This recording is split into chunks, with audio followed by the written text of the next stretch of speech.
अच्छा, मेरे पाकिस्तानी और इंडियन भाइयों सबसे रिक्वेस्ट है, जैसे कि अभी मैं युगांडा में हूँ, मैं दुबई में होता हूँ, मैं टर्की में, मैं कहीं भी ट्रैवल करता हूँ, जैसे मैं पिछले दिनों में रवांडा गया हुआ था।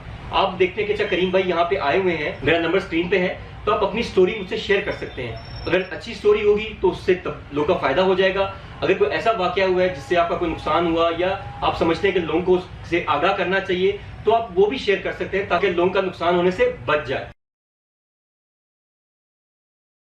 अस्सलाम वालेकुम friends, this is Karim again. उम्मीद है सब ठीक हो। स्कैम्स दुनिया का हिस्सा है, पाकिस्तान में होते हैं, इवन के दुबई में होते हैं, टर्की में होते हैं और अफ्रीका में तो होते ही होते हैं। एक स्कैम मेरे साथ होने वाला था तो मैंने कहा आपको अपडेट कर दूं, और कुछ भाइयों के साथ हुआ है।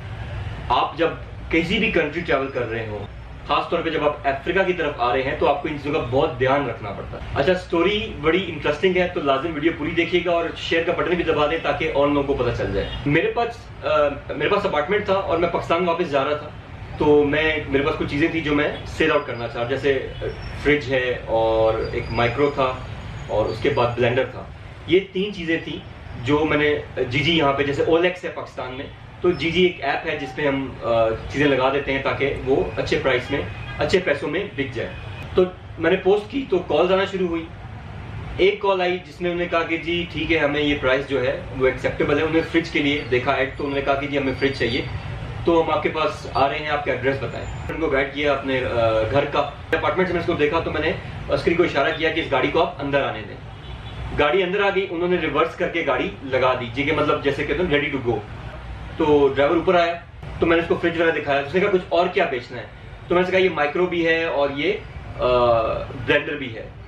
तो उसने कहा कि नहीं माइक्रो नहीं, मुझे ब्लेंडर और फ्रिज दे दो।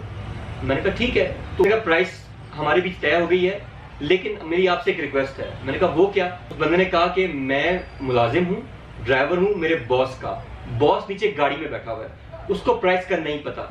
तो आपने जो है $50 जो है, जो हमने एग्री की है अमाउंट, उससे ज्यादा बताने हैं ताकि मुझे कुछ चाय पानी मिल जाए ना। मेरा बॉस बड़ा सख्त है, मुझे पैसे नहीं देता और मुझे पैसे बहुत कम देता है। तो मैंने कहा अच्छा चलो ठीक है। मैंने कहा अगर तुम्हें, चलो तुम्हारी अगर चाय पानी बन जाता है तो चलो, मुझे क्या इस बात में, मेरी चीजें बिक रही हैं। तो कहता है ठीक है, कह रहे मैं बॉस को बुलाता हूँ, तो आपने इसको ये प्राइस बतानी। मैंने कहा ठीक हो गया। वो बॉस को नीचे लेने गया, ऊपर आया। अच्छा, ड्राइवर जो था उसकी हालत बिल्कुल नॉर्मल थी, नॉर्मल से कपड़े पहने हुए थे, चप्पल सी पहनी हुई, जैसे एक गरीब बंदा दिखता है कि यार बहुत जरूरतमंद बंदा है। और जब उसका बॉस आया ऊपर, आप यकीन करें वैसा लग रहा था किसी कंपनी का सीईओ है। बहुत वेल ड्रेस्ड, परफ्यूम भी अच्छा लगाया हुआ, अच्छी घड़ी पहनी हुई, मतलब अप टू डेट, ग्लासेस भी, मतलब हर चीज उसकी अप टू द मार्क थी। मैंने कहा जी वाकई ये तो कोई अमीर बंदा है और मतलब चीजें खरीद सकता है। अरे ड्राइवर इंग्लिश बोल रहा था, वैसे भी युगांडन में सबको इंग्लिश आती है, लेकिन वो जो बॉस था वो ये प्रिटेंड कर रहा था कि वो युगांडन नहीं है और उसको इंग्लिश नहीं आती सही तरह, थोड़ी थोड़ी आती है। तो वो सारी बातें अपने ड्राइवर से पूछ रहा है और ड्राइवर से मुझसे बात कर रहा है। उसने प्राइस बताई ड्राइवर ने उसको, उसने कहा ठीक है जी।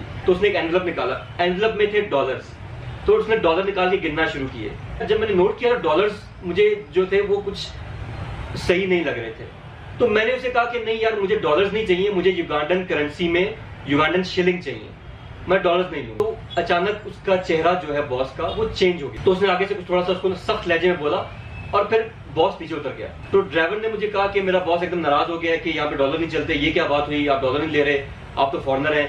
मैंने कहा भाई मैं फॉरेनर हूँ या नहीं हूँ, मुझे डॉलर नहीं चाहिए, मुझे युगांडन शिलिंग में चाहिए। तो कहता है अच्छा यार आपने मेरी भी डील खराब करा दी, चले मैं जाके देखता हूँ। मतलब उसने मुझसे ज्यादा बहस नहीं की, मतलब रिक्वेस्ट के लहजे में बात की और वो चला गया नीचे।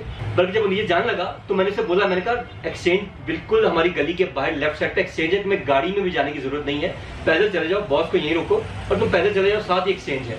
तो कहता अच्छा ठीक है। मुझे वो बोल के ये उतर गया। ऊपर से बैल्कनी से देखा कि वो पैदल नहीं गया, वो गाड़ी उन्होंने स्टार्ट की, डिग्गी बंद की और गाड़ी निकाल के वो निकल गए। 5 मिनट गुजरे, 10 मिनट गुजरे, 15 मिनट गुजरे, मैंने उन्हें कॉल की। मुझे जिसका शक था उसको कंफर्म करने के लिए मैंने उन्हें कॉल की। उसने उठाई, उसने कहा जी हम आ रहे हैं। मैंने कहा एक्सचेंज तो साथ है, कह रहे नहीं हम आगे निकल गए, हम आते हैं वापस। फिर आधा घंटा, फिर तो कैसे दिन ही गुजर गया, मैंने दोबारा उन्हें कॉल नहीं की। मुझे कंफर्म हो गया कि मेरे साथ स्कैम होने वाला था। डॉलर मुझे देने वाले थे नकली और चीजें मुझसे लेके जा रहे थे असली। अब स्टोरी देखें कि ड्राइवर आया और अपनी नॉर्मल हालत में कि बड़ी गरीब सा बंदा है, बड़ा जरूरतमंद है और उसको पैसे ऊपर से कमीशन बनाने हैं क्योंकि जो बॉस है उसका वो उसे जुल्म करता है, उसको तनख्वाह नहीं देता।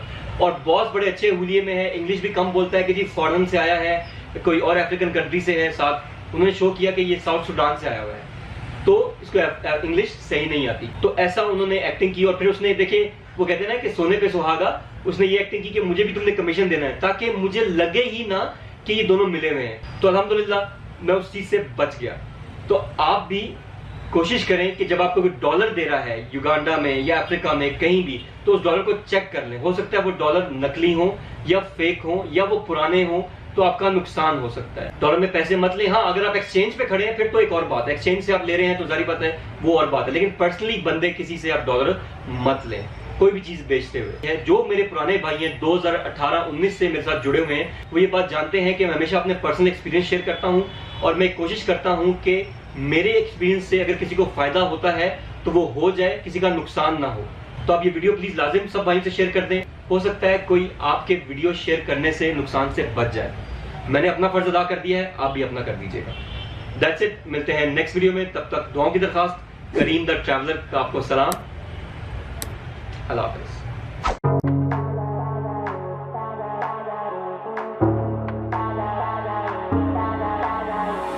If you would keep me waiting, I would wait a lifetime. In tricky situations, I will be a lifeline. Nobody's meant to be fighting alone. That's why I'm taking you.